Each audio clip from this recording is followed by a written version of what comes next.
Lex, Hey. how was your summer? Oh, my summer. I guess, yeah, the last time we recorded was in June for Pride Month. Yeah, it's been a while. Lots happened to us since then. Yeah, I said that I wouldn't talk about. Well, I was just finishing telling my girlfriend that I wouldn't talk about relationships on the podcast anymore. I think that's a good idea. I think every time we've done it, it's aged a little bit poorly. But I already started doing it, and I was gonna. No, you didn't. You didn't say anything. I just said my girlfriend. You just said that time had passed.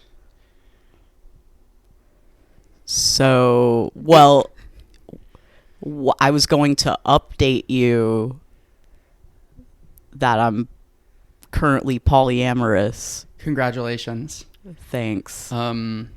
For the girlfriend count that Brain Frot listeners keep at home, It continues to be one. Go ahead and add a tick back for Lex, because I think we took it away last time. But you can also go ahead, add some for Lavender. A fourth tick on the board for me. Bagged number 4 recently, maybe like 3 weeks ago. It's good. It's nice. It's a nice round number, and I don't know if I'll stay there because there's so many beautiful women in the world. You'll keep adding more. I want 100 girlfriends. Oh, just like Alice Like Long ALG. Ugao, yeah. I want everybody to be jealous of my 100 girlfriends. Mm-hmm. I would say the primary reason why we didn't record this summer is twofold. That we're both extremely busy. We got a lot on our plate. We get work and play. I'm not that busy. Quite extensively. Okay. Well, I didn't want to roast you, but we'll go ahead and circle back. We'll say that I was busy and you were I was being mentally ill. unwell. Do you feel well now? No. Do you feel weller than you did? In ways. In certain ways. I don't think I'm going to get a flat out victory here, so I think I'm going to have to accept that one as a victory. Cool. What happened this summer that the podcast missed? Like, not like relationship wise, just to you in your life. Like anything you want to catch the people up on?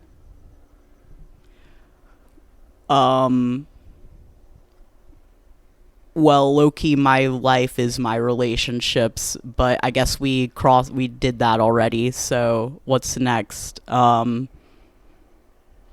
I have a job. I still had a job last. You I had the same job. Actually, the more we talk about this, I'm starting to think you didn't do anything this summer except be unwell.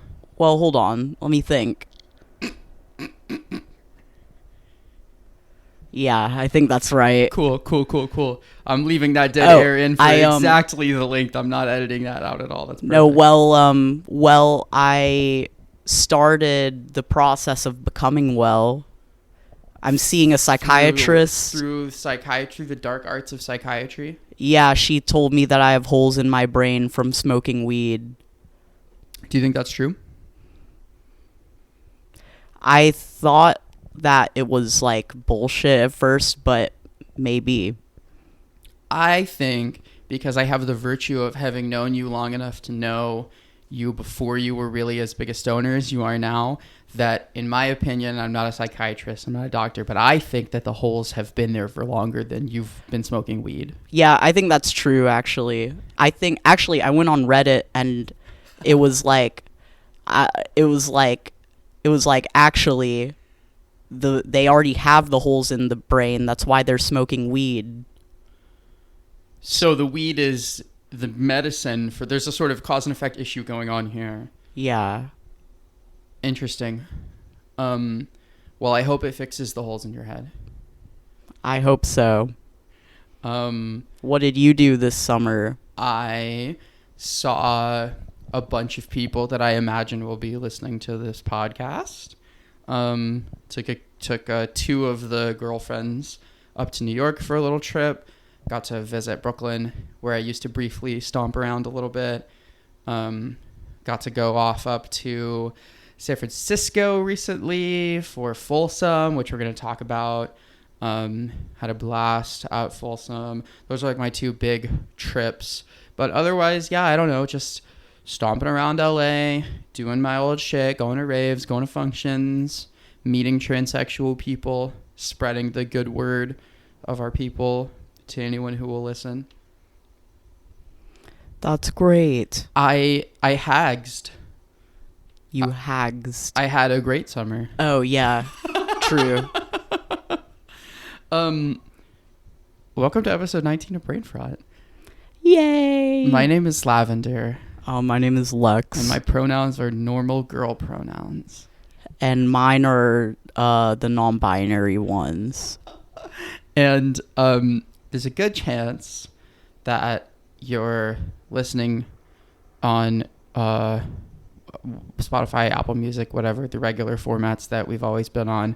But in case you're curious, there's a chance, not a guarantee, but a chance, if this goes well, we are filming this one. And so for we may be on your screen right now for the first time. And that's because I kind of feel bad that we took a whole summer off podcasting. And while I was at Folsom, I had 2 people specifically mention how much they liked the podcast and asked me when it was coming back. That's what my girlfriend texted me about today. Yep, we were actually talking about it in a group chat, in a girls only group chat that you're not allowed in.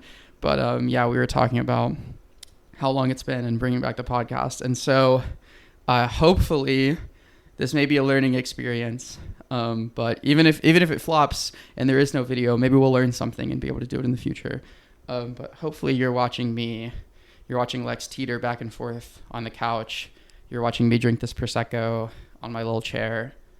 I'm neurodivergent. That's okay. I'm neurotypical. It looks like I wore this dress because we were filming the podcast today. There's definitely like a very doll and Tboy coded difference in attire right now. I'm doing my laundry right now. You were surprisingly recently, before we started recording this, actually asleep, which is cool. I was in the office today. I wore this dress. I mean, I was also in the office. I just wore different clothes. Yeah, that's true. I got no chance to change, so I might as well sport the little trad dress. I guess I was going to say that I could imagine that it would be some people's first time seeing us, but we do post ourselves on Instagram all the time.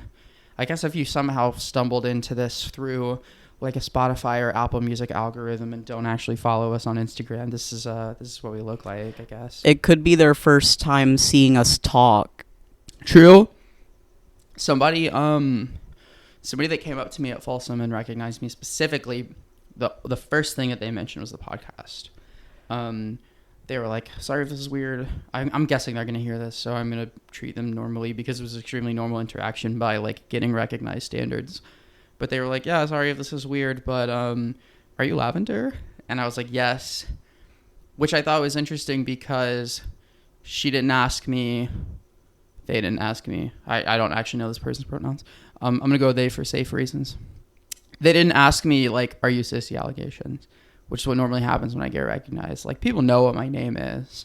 But specifically, they came up to me and were like, are you Lavender? And I was like, yes, I am Lavender. And they were like, I love your podcast. You're very funny. And shortly after that interaction is when I was like, we got to fucking bring the podcast back. The people yearn for the podcast.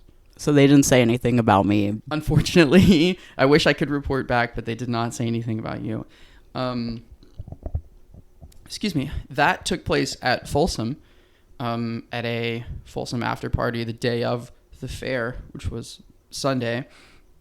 And a few days later, I got a message from that person that was like, hey, my partner and I took this selfie on the patio of the stud, and you and your friends are in it.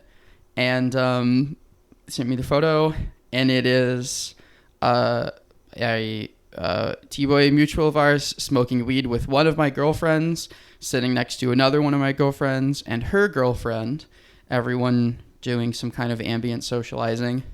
And just snuggled into the corner of the frame is me giving one of my Instagram mutuals head on the floor. in the back patio of the stud that happened to be captured on camera, which probably a good synopsis of what my Folsom weekend was like. You told me you were doing lines off the hotel Bible. I did. I think I posted that too. Yeah, one thing about Folsom, we're just going to jump right into it, is like you end up at a lot of after parties that are just hosted by people who happen to either be in town and have a hotel room, or they just live there. And so like last year I had a hotel room with my girlfriend, and we ended up hosting people on different occasions in that hotel room.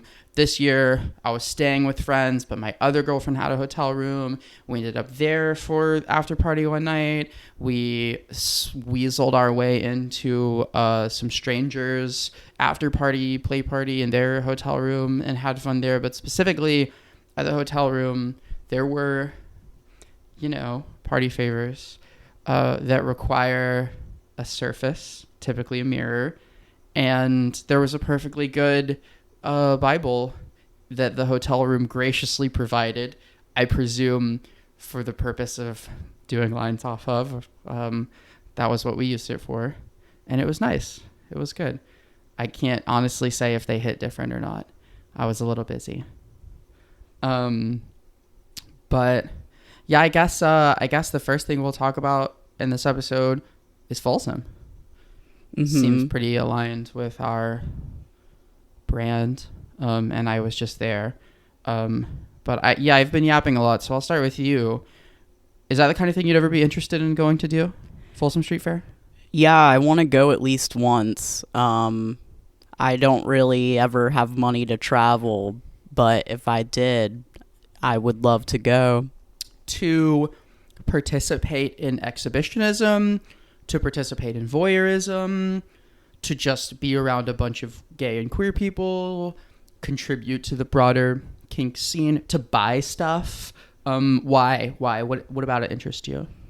I mean, probably like all of the above, but mostly just like, in our society, you don't really have any opportunities to roam freely in the streets, nude and doing sexual acts. True. So, it's a good opportunity too. So in your mind, you would be out there participating?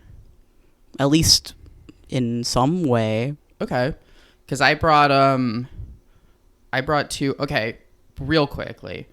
Folsom Street Fair, San Francisco staple, the last Sunday of September every year. It's been going on for like 50 years almost. And it's basically just a huge celebration of kink, super duper like cis gay man oriented. And so when you're walking around, I would say maybe 75% of the people are gay men, cis guys, whether that be like leather guys or like pup guys or whatever kind of gay guys are around. However, I went with 5 dolls and a Tboy.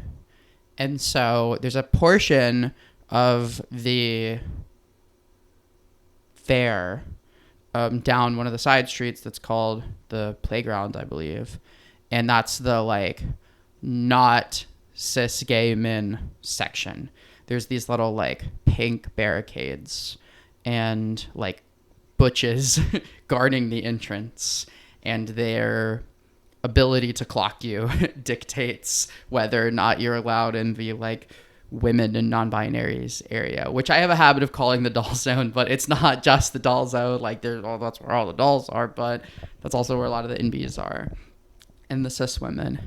And so that's where I spent most of my day. My entire day that wasn't spent like shopping at booths and vendors and stuff was pretty much spent in the playground, which is where I imagine you would want to be, unless you're like suddenly really into watching cis gay guys like fuck in the street.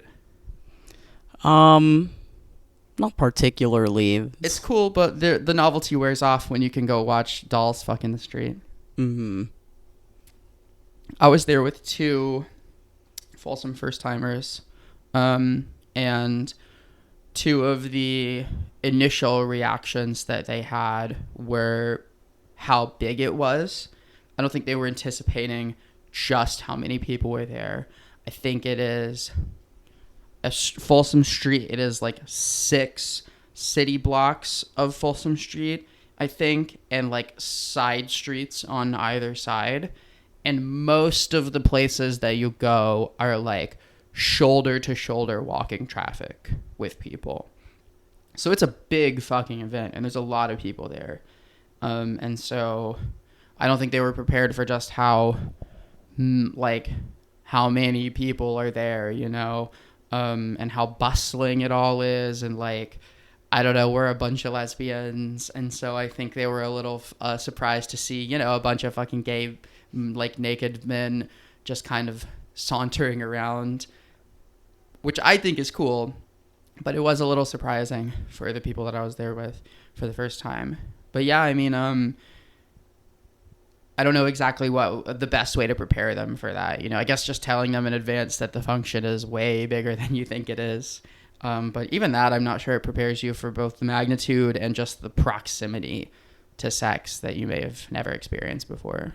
Yeah, it might be like overwhelming. Yeah, even the after parties, a lot of them were just wall to wall. And like, I'm used to it by this point, but, going with 2 newbies, it was interesting to see it through their perspective, because it's like, I know, like, we get to the playground and it's like, I know that we can just do whatever we want to, you know. There's people chained up, like, there's people getting fucked. My, like, Tboy friend is shooting content, like, stuffing his fucking holes on the street corner. But, like, the new people that I'm here with obviously are, you know, getting their surroundings, taking things in, experiencing trepidation. And so it's kind of, I was happy to take on the onus of being like, no, you can just do it. Like, it's a street. And I'm like, find a wall. Like, let's find a wall. I'm already pretty naked. Like, I was in lingerie. And I was like, find a wall and, like, just start hitting me. We have a bag of toys. So, like, as soon as the very first thing we do when we show up, we go and find a place for our whole group to, like, put all our stuff down and just start doing impact stuff. And I think that doing that, like, right out of the gate kind of opens the door for the people you're there with that are new to realize, like, oh, shit, this is what this environment is like. It's perfectly acceptable for me to just let loose here. To which I ask, is that the kind of thing you would be interested in participating with? Like, would you go there strictly in a voyeuristic sense to the fair itself? Because there are plenty of people who just watch. Like, if you walk down the street, like the main fair street, you'll just see dudes just like on the street, just looking around, jerking off, because they're voyeurs. And, you know, for better, for worse, their presence is tolerated in the environment because it would be difficult to kind of gatekeep.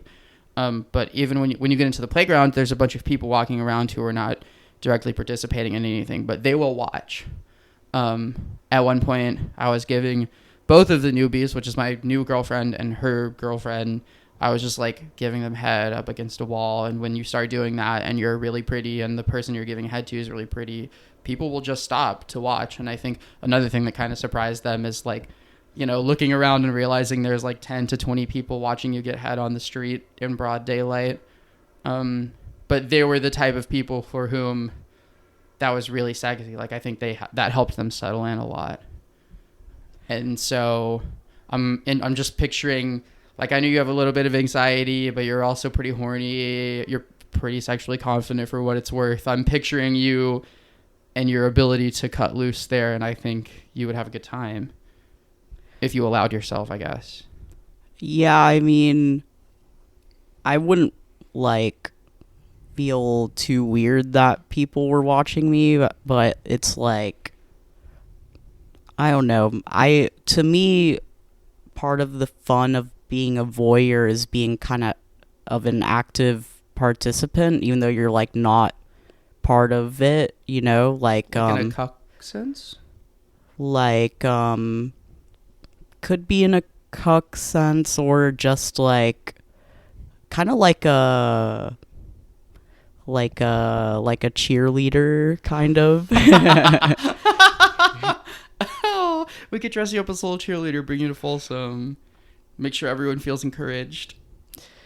Yeah, or like, I don't know. I think it's a little like, Yeah, I would find it a little like off-putting that like just like random guys would be watching and like not like saying anything to me or whatever, you know? Yeah, I will say everything that we were doing was in the playground, which was the No Cis Man area. Oh, so there's not So there the crowds that were gathering for us were cis women and trans people. Oh, then that that's were allowed fine. into the area. Yeah, that's okay. And that's kind of been my habit for Folsom, is to like reserve all of my play for the playground area, because, you know, for better or for worse, I'm not really into cis guys, and so that's the area that I want to be in, and those are the people that I want watching me. And people will just come up to you, like my girlfriend, who's a little goth with it, was like flogging me, and I know that she's not a dom top, but she's dressed like a hot gothic woman, and she's flogging me in the street. And so I think she had multiple people come up and ask her if they could get flogged too. And so she's just setting bitches up and knocking them down. Obviously, you know, like you don't have to do anything. You don't want consent factors are at play, but yeah, like people will absolutely. And I do that. Like if I see somebody hot and they're participating in something, it's Folsom, you know, I'm comfortable just going up and being like, hey, what if me too? Yeah, I mean, I don't know. I have social anxiety, so like I guess I mean it'd probably be fine, but like I don't know. I'm like kind of picky. Like I don't feel like just like playing with just anyone, you know. I get that. Like, would you, if you went with your girlfriend, would you like want her to fuck you in front of a bunch of people? Yeah, that'd be Hypothetically. cool. Yeah. Because, I mean, you know, it's like, not to be icky about it, but it's easier for you to pull out a little impromptu street fuck than the group of dolls that I was there with. Yeah. Like, I was giving a lot of head. But I don't think I've ever been fucked on the street at Folsom. Just because I don't go in with the prep already done or a plan for it in mind. You will see people doing it there, but that's just not in my experience. I have not been fucked on the street in Folsom, though not for lack of desire. I mean, it wouldn't be a problem for me, but like I feel like my girlfriend would have to wear a strap, you know? Yeah, of course. The problem, I mean, yeah, sure, dolls have trouble getting hard, but not when I'm with them. So I was more talking about as a bottom being a doll, the impeding issues that come with impromptu bottoming. A friend of ours made a tweet like a month or two ago while we were on hiatus that I really like. That was like the hardest part of like somno sleep play with your doll girlfriend is doing her bottom prep without waking her up. I think about that a lot in terms of impromptu playing and stuff. But yeah, Folsom. That's the fair itself. We did some shopping, get sized for Chastity Cage, which I want to talk about, but we'll do later. I bought a paddle. I bought a cute little Sailor Moon paddle because that's the only anime I've ever seen or have any sort of romantic affliction towards. So I saw Usagi on a cute little wooden paddle with the like engraving on the back. That's like the thing she says in every episode when she transforms. It's like, the power of the moon, I'll punish you. And it's like, punish, it's a paddle. You know, we're putting the pieces together here. So that was my big purchase. But as much as the fair is the main event, you know, there's functions all weekend long. You know, the whole city, like Oakland, places like the Stork, LA, Historic Gay Bar, SF, Historic Gay Bar, Eagle, Stud, just places around, DNA Lounge. Probably shouldn't talk about Loophole, pretend I didn't say that. They're all doing events, you know, Thursday, Friday, Saturday, Sunday. And so, like, we had several parties to attend to.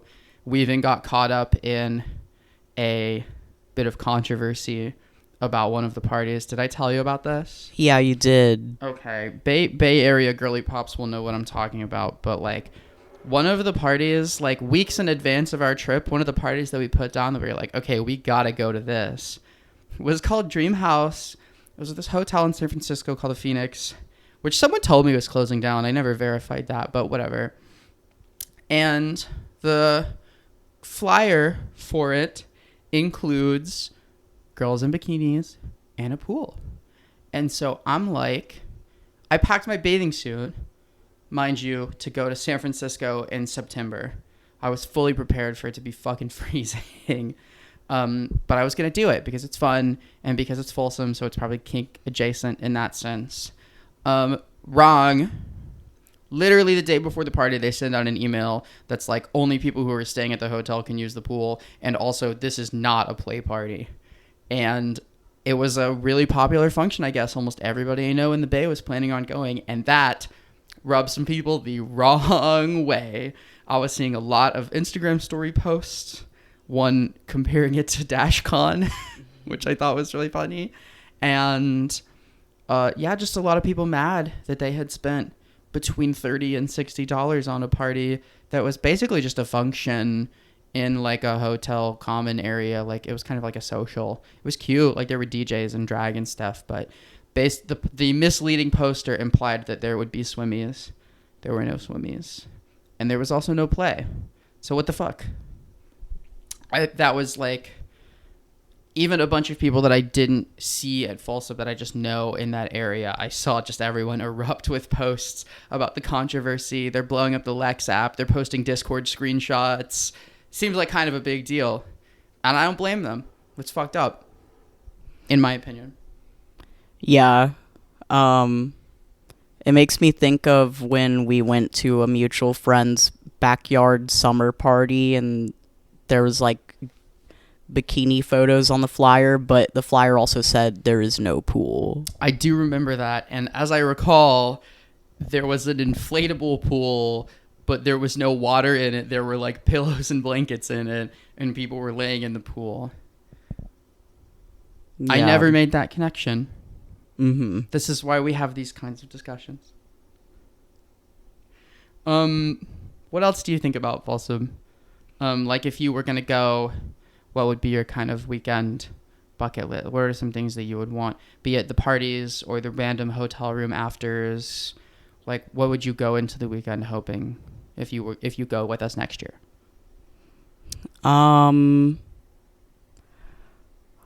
Honestly, like, I don't know. I haven't felt very like kinky lately.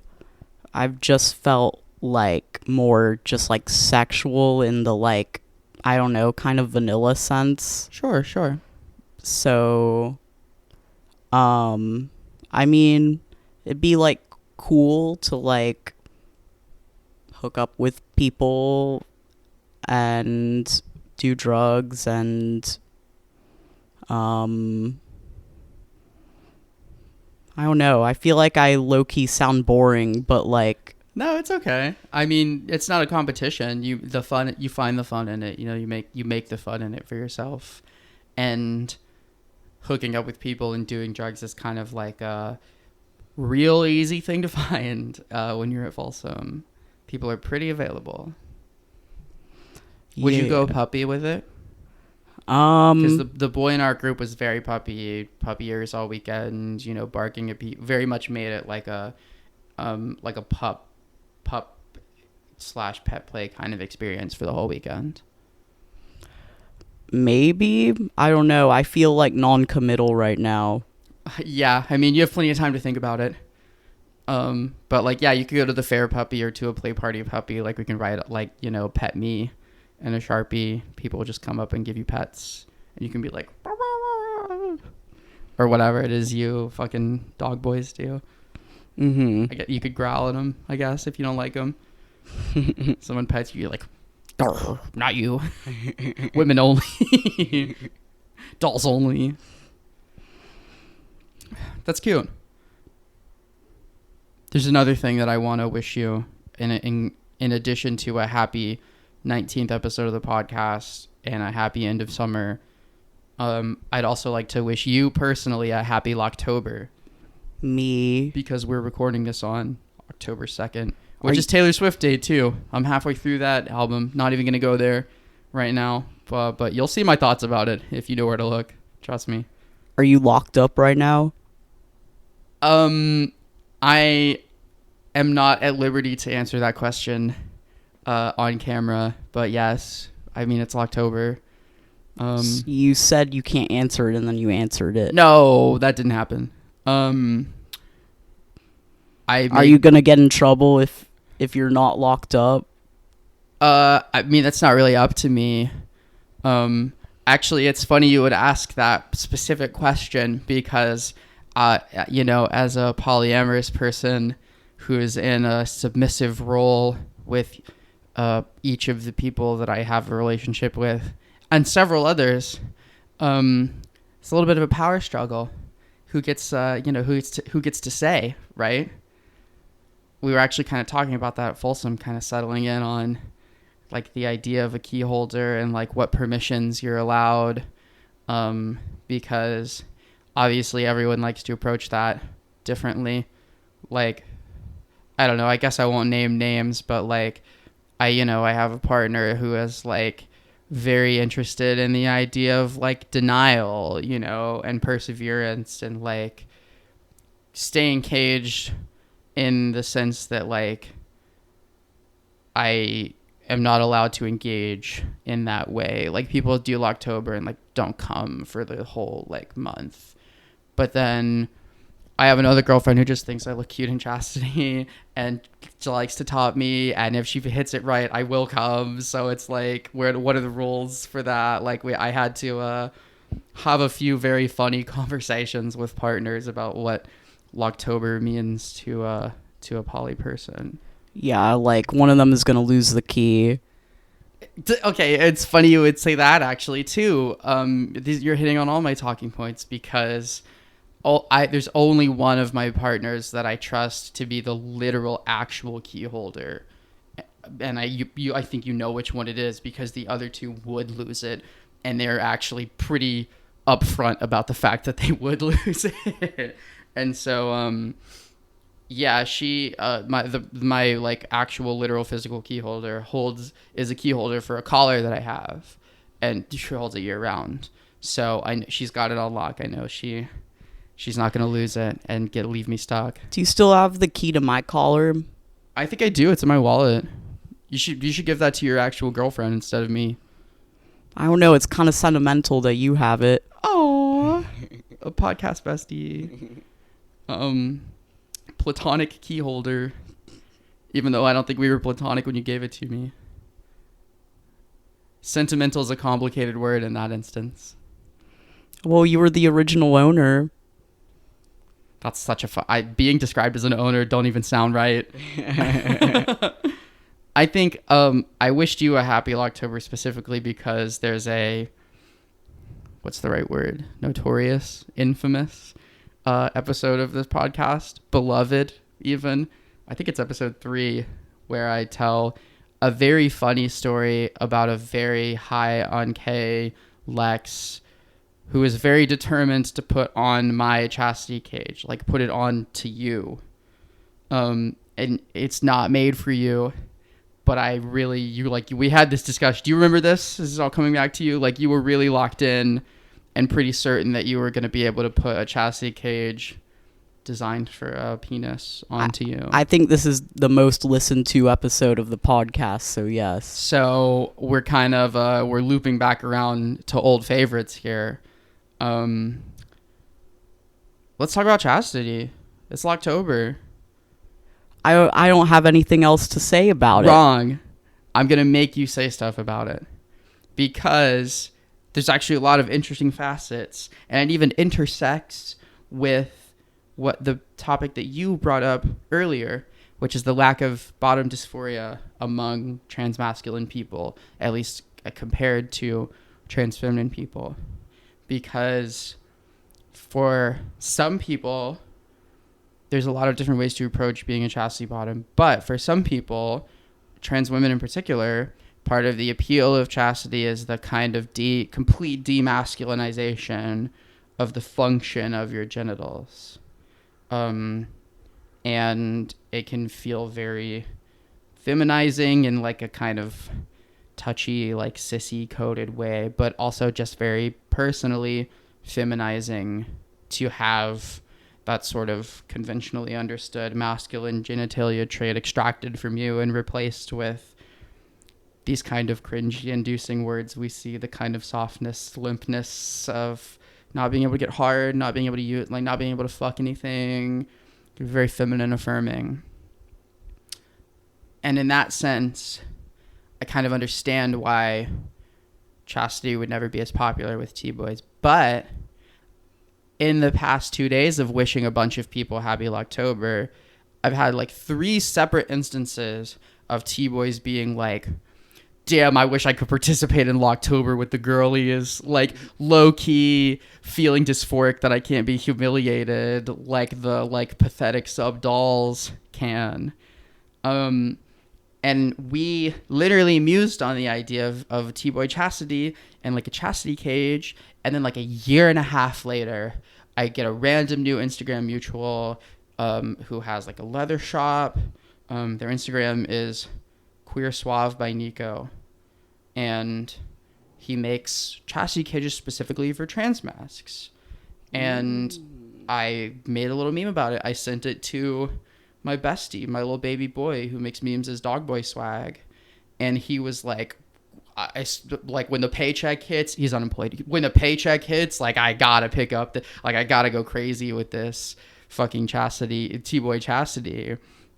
And in our connection to it, like I've posted about it several times on my meme page on Sissy Allegations, and there's literally like a screen cap of some text that we made somewhere that somebody took that's like him and I talking, and he's like, can't wait for like my bottom growth to hit after I'm on T for long enough so then I can like be humiliated for having a small dick just like trans women who are into SPH. And I was like, dude, solidarity. So like in that sense, I think a lot of the T-boys that I've said happy Locktober to that have responded dysphorically are like wishing that they could experience that demasculinizing humiliation in the same way. Well, there is the chastity belt. There is. Do you think that a chastity belt, like in terms of desire, like a chastity belt is different than, okay, the leather Tboy chastity cage is almost like a strap-on harness, but with like just metal rungs, like a line of metal rungs. It almost looks like a rib cage that just covers so that nothing can go in, and also kind of gives the sort of caging effect that a chastity cage has for dolls, the sort of enclosure effect. I have never seen one used in person, so I don't know if it actually prevents or actually does anything when like you get hard as a trans mask, but that's the idea behind it. And so in your mind, because you went straight to like a chastity belt, are those like two different things from a desire standpoint, do you think? Well, I don't remember what a chastity belt looks like, so I'd have to like look it up. It's like metal, and there's a metal brace that goes all the way around your waist, and then just a very unsexy, almost kind of like brutalist, just metal casing that goes all the way underneath and around and just kind of covers, no access. So it's kind of like metal underwear. A little bit, yeah. And like there's a million different renditions of this that are for fucking cis women, cis men, dolls, T-boys, whatever, like places that can, like there are ones, like some Twitter oomfies of mine that will be familiar to a few podcast listeners have one for a cis woman that like has the like whole butthole part open so that she can be like an anal only cis woman and like wear the chastity belt. And I think that's cute too. Like there's a lot of different ways to do it, but in my opinion, the chastity belt is more about a desexualizing, and the Tboy chastity cage is more about like a humiliation, because it's like performative, it's visible, it's not just a hard line like no, it's like you kind of get to watch someone struggle with it, if that makes any sense. 'Cause, like, if you get hard while you're wearing the chastity cage, doesn't it, like, hurt or something? For, like, dolls? Yeah.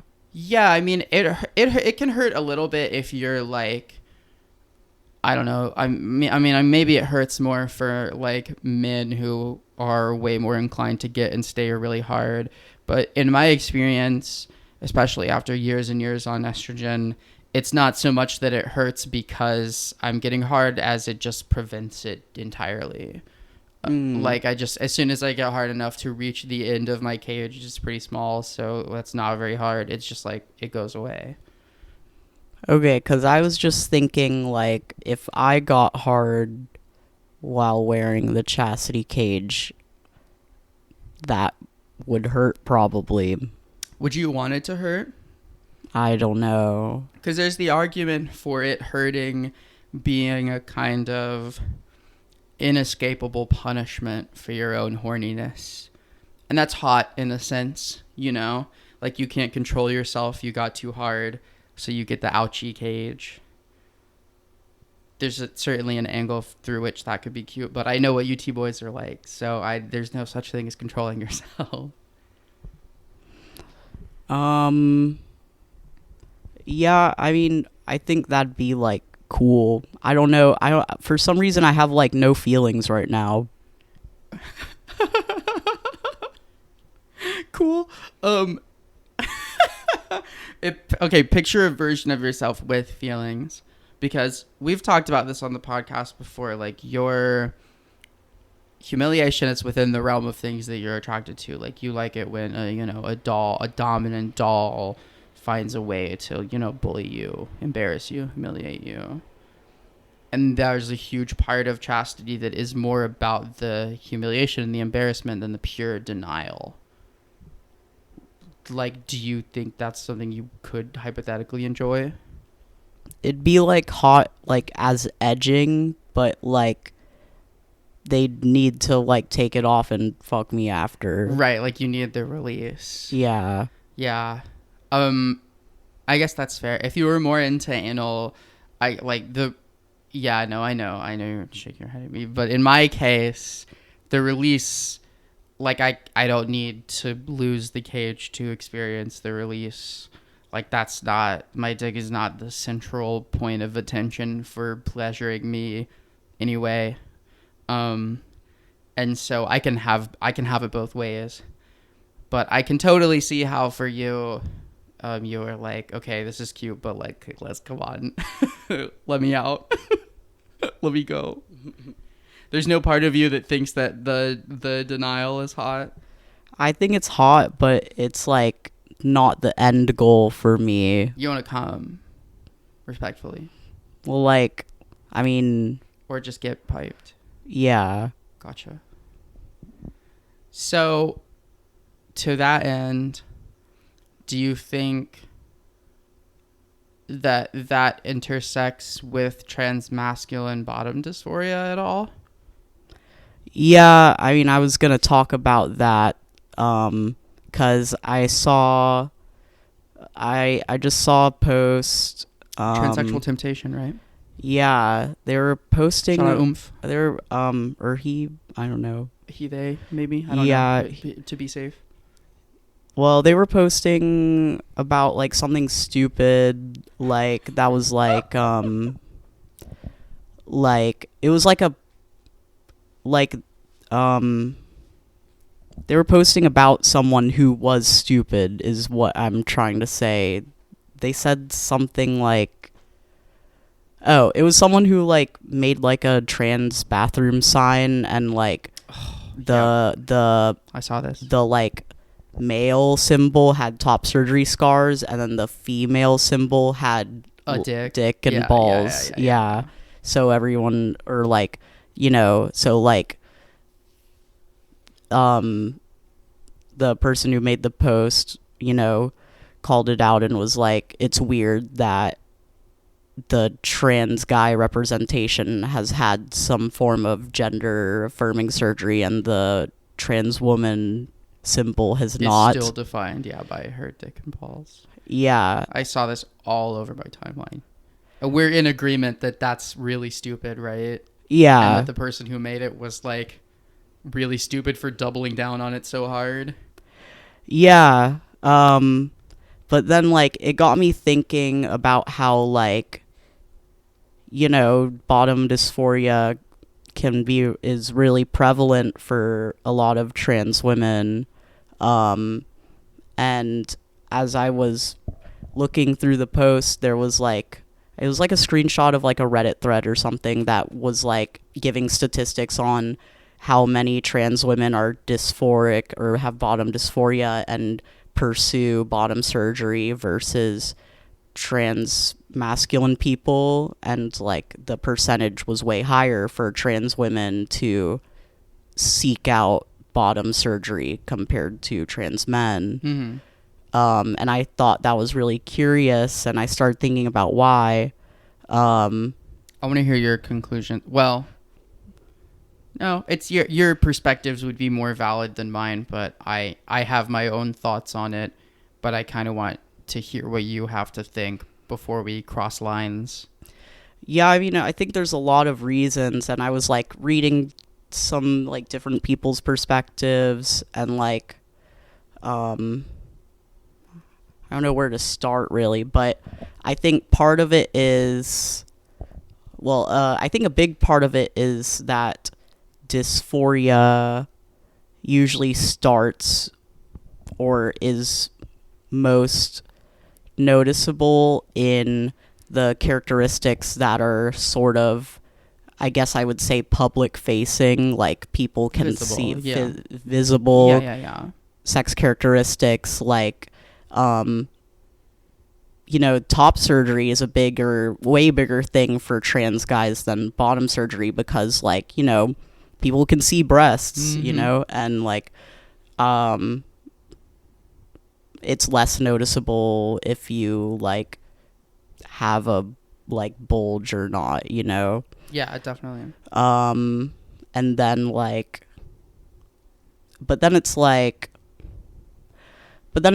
for trans women, I feel like bottom, I'm kind of like, I feel like I'm talking non-chronologically here, but for trans women, bottom dysphoria seems more common than top dysphoria, because estrogen promotes breast growth. Yeah, like, so, you know, a lot of the time, maybe you might not need top surgery as a trans woman. yeah, I mean, obviously none of these are rules, or there's plenty of exceptions. And Well, yeah. girls I knew who were dying to have like top surgery and get huge titties, but like, yeah, like estrogen does enough for a lot of girls. You know, like I'm very happy with my titties. I would never feel the need to go get work done on them. Like, sure, they're not huge, but they're not, you can't ignore them. You know, they're there. In fact, I can't hide them. They're there no matter what. And, you know, they're cute and they're supple and perky. And I'm extremely happy with my titties. And that's just pure, you know, estrogen did that. And so I kind of agree with, like, you know, sure, estrogen will affect your dick, but there's a limit to that. There's a limit to the work that it can do, I guess is what I'll say. Yeah, and it's like, I mean, similar like the other way around for trans guys, testosterone will do some fat redistribution so that maybe your titties will get a little smaller, but it's like, you know, if you have D cups, you have D cups, right? There's an upper limit to the work that it can do, for sure. Right. So it's like, you know, it's probably one of the first things that a trans guy is thinking of is top surgery if they have like dysphoria in that way.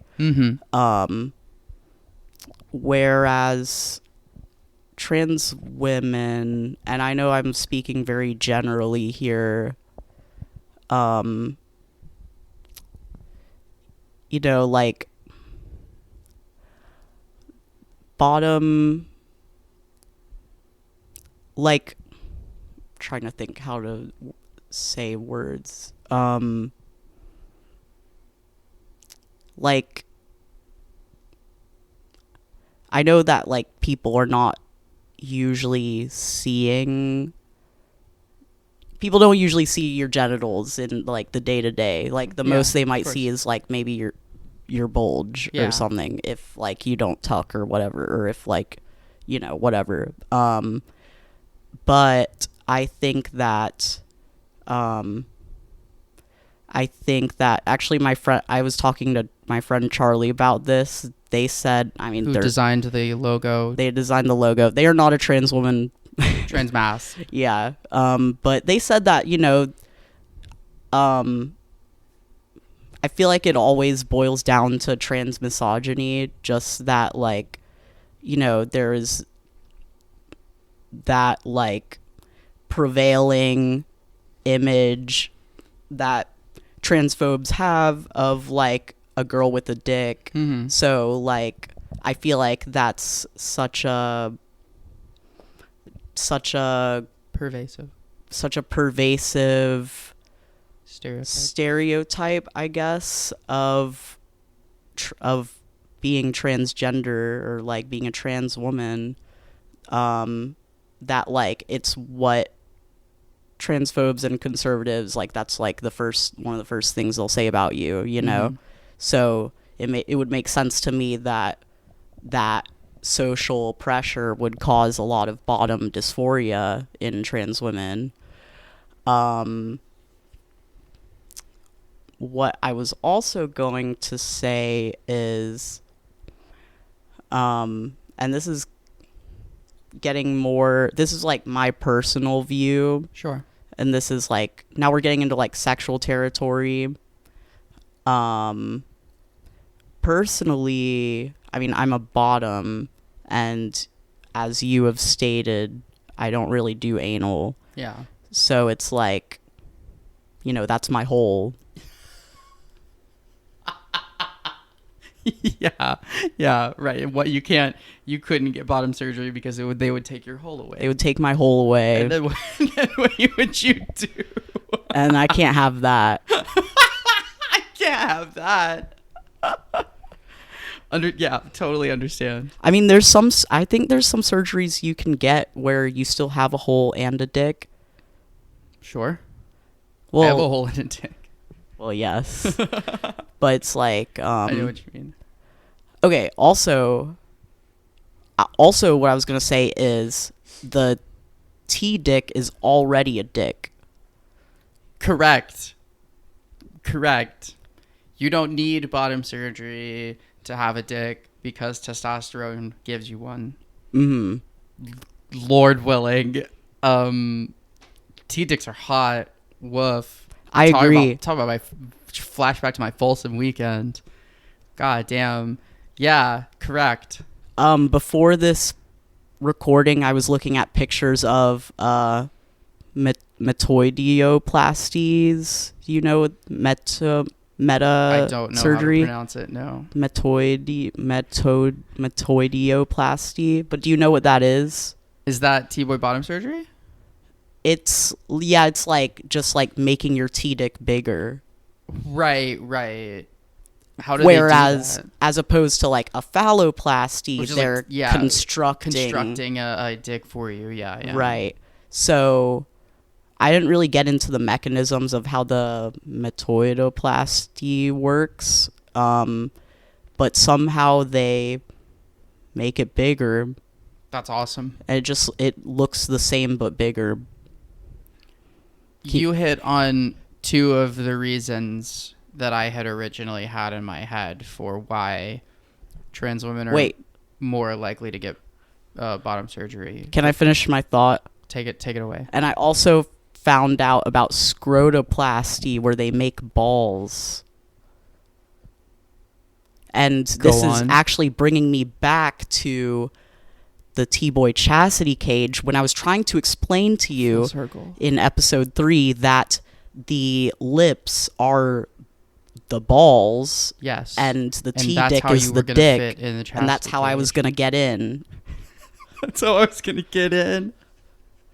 And that's what they did in the surgery, is they make your lips balls. I feel childish for laughing at that, but it was funny. Do you think that if you got the balls lips surgery and the big T dick surgery, then could you fit in my chastity cage? Yes. I think you're right. I can't even argue with you. I totally think you're right.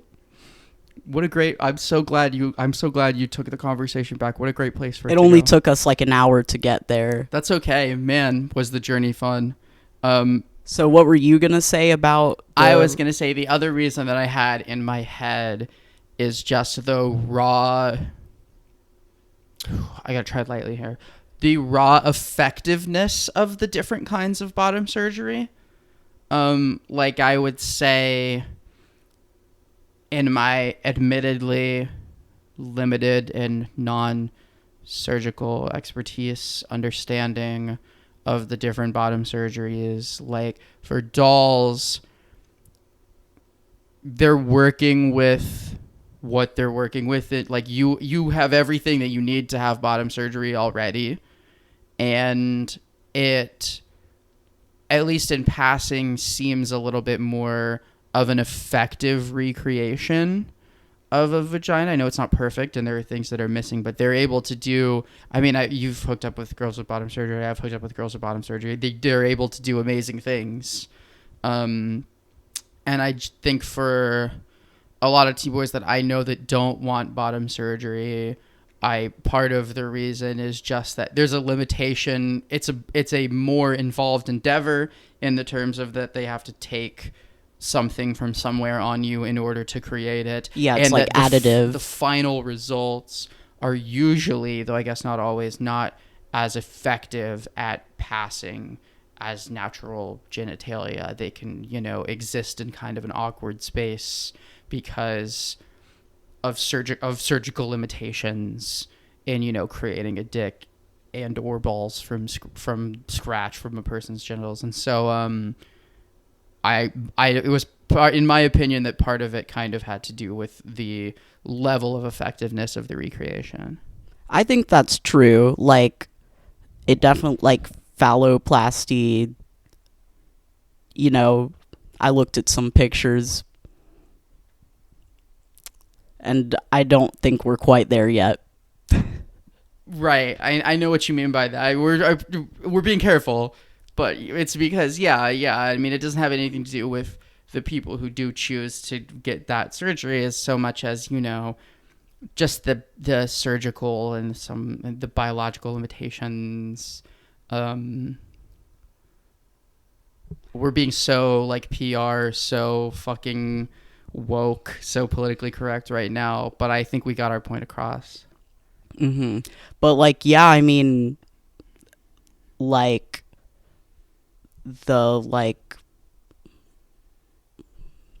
neo-vagina, I guess you would call it, is, like, pretty advanced.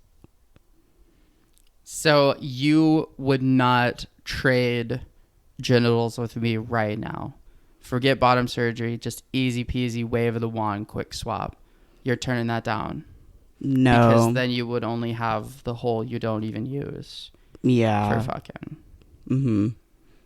And there's no sense of you that wants a dick in the way, and not a T-dick, and just like the way that a doll has a dick? I mean, like, a little bit in, like, the rare times where I want to top. I have heard you express, the only bottom dysphoria I've ever heard you express is that you wish that you could come inside someone. Yeah, I think that's true. Even, like, I would like to do that, like, with my T-dick would be cool. Oh, that would be so fucking cool. I don't think I would either. I mean, we're approaching this as two people that don't really have bottom dysphoria. I'm pretty happy. Like, hole, I've got hole covered. Dick, it's cute. Like, my life is designed around almost exclusively interacting socially with trans people, so I'll rock a girl bulge. If anyone gives a fuck, that's their problem. So yeah, I'm not expecting that we'll do a Lex and Lavender get bottom surgery episode anytime soon. I mean, you still want that orky. Yeah, it would be nice to have an orky because it would definitely make it easier to wear skimpier clothes. And also, and I think we've talked about this on the podcast before, I have a recurring bit where my dominant girlfriend does it herself on me as like an act of performance art at like a party or something.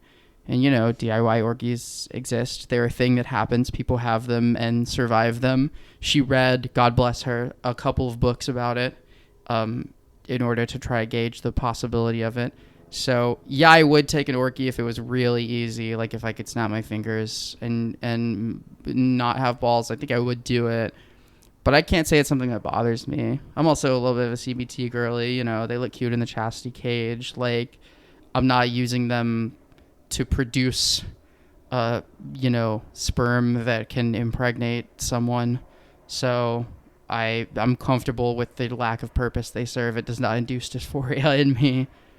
But it would be cool to have my hot girlfriend take them off of me with a scalpel in front of several dozen to 100 of my closest and hottest friends. Maybe you should do that at Folsom next year. Dude, I fucking wish. She'll kill me, right? Like, I'll bleed out. Well, she read some literature. Sure. Yeah, I mean, we really face down your principles and your priorities, you know, when you think about how badly you want something that extreme to happen to you. Low key, it would be like a fitting way for me to go out. And so really the holdup is she would be arrested for my murder. And no amount of legal documentation giving her consent to remove my balls will retroactively acquit her from the culpability for my eventual death, which will happen because she's not a trained surgeon. She's just a girl. I mean, it sounds like we just need a plan to hide the body. If I thought that you guys had a really compelling way to get away with it while also releasing a snuff film of the entire thing onto the internet, because that part's very important to me, we would have already done it. I don't believe in the ability to keep secret of this community because I know how gossipy we all are. And I do not believe in the ability for you all to effectively make me disappear in a way that is acquitting to anyone who was involved in the performance of my orchiectomy intended murder. And that's all I have to say about that. Cool. Releasing this podcast and telling on fucking all of my current girlfriends is not going to help the possibility that you can go to Folsom next year and watch me get a live orgy in the tent. As hard as that fucking would be. The live orgy is probably going to have to happen in a hotel room. Maybe you can, like, simulate it. Go on. Like, have, like, prosthetics and stuff. Like, for her to practice? Like, to have a performance of it. I see. I'm not a phony like that. You know, like I want to bleed for it. When I'm on stage and bleeding, I want to bleed. Like I need it to be authentic. It's not show. Okay. I want that bitch to take my fucking balls off. And I want her to keep them. They're hers. They belong to her. She can do whatever she wants with them. Frame them, put them on the wall. If she wants to, sure. If she wants to fucking light them on fire in front of me, that's sexy too. She can do whatever she wants to. Okay. No, I'm thinking about her. We gotta go. What can I do? It's Locktober. Me talking as if I can go handle business. Anything else to say on the topics of Folsom and a revisit to the world of chastity? I don't think so. Are you happy to be back? Yeah. I'm happy to be back. I'm sweaty. I hope this videos came out okay. I got excited. I got sweaty. If you're watching this video right now, it came out okay. Or if you see one dumbass clip from something we said today cut up into an Instagram reel. That's all for me. I've been Lavender. I've been Lex. Good night, beautiful transsexuals. Mwah. Bye.